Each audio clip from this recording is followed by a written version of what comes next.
Hello viewers, this is your Jyotirmayi. In this video, I am going to explain what is the definition of HR policy, why do we need HR policy, that means the need of HR policy, the steps that are used for formulating an HR policy. We'll look at definition of HR policy. Policy means the instructions or the guidelines. What are human resource policies? Human resource policies are the continuing guidelines or the instructions that are used or adapted by the management to manage its employees. This definition was given by Armstrong. Why do we need HR policy?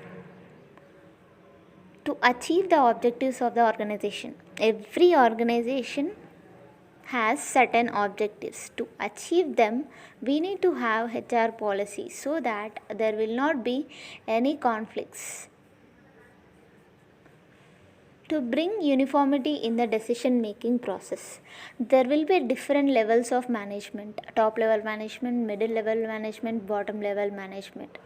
Every level of the management makes decisions. So, in order to bring uniformity, we need to have HR policies. To delegate authority, it means assigning the work to our junior executives so that there is no need to approach the superiors again and again.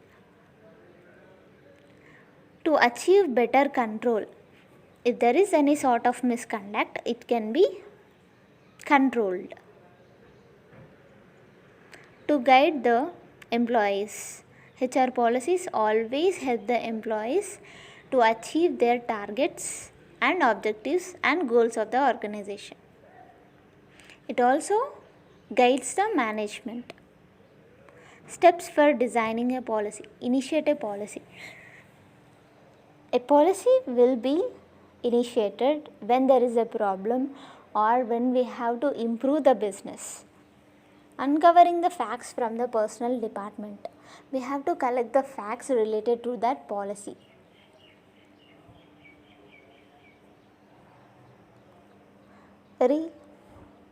Recommend the policy to the top management. When we are in the bottom level, definitely we have to escalate the policy to the top management. We cannot implement it without the decision of the top management. Put it on the writings. Nothing can be solved by our words. In corporate world, everything should be conveyed in the form of emails, posters, etc.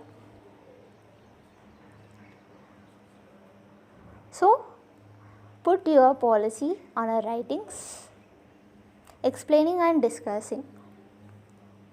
So, we have created a new policy. We should explain and discuss it. Then only we can get the feedback whether we can implement or we cannot implement. Adapting and launching. After discussing the policy, we have to adapt to that policy. In the beginning, it takes some time to adapt to that policy. But as the time passes, every employee will be aware of that policy. Communicating it to that employees. Not only creating the posters or the emails, we have to communicate it to the employees directly. Administering it, we have to check whether the policy is implemented, whether the policy is conveyed to the employees, like that. Next step is initiating a follow-up. We have to regularly follow that, whether the policy is implemented properly, everybody is following that. Evaluating it. After certain period of time, we have to evaluate it. Is there any negatives or that? What are the advantages? Can we formulate a new one like that? Reformulating a policy. So, if there are any mistakes or something bad happening about that policy, we have to reformulate the policy. Thank you. Your friends all say it's fine, but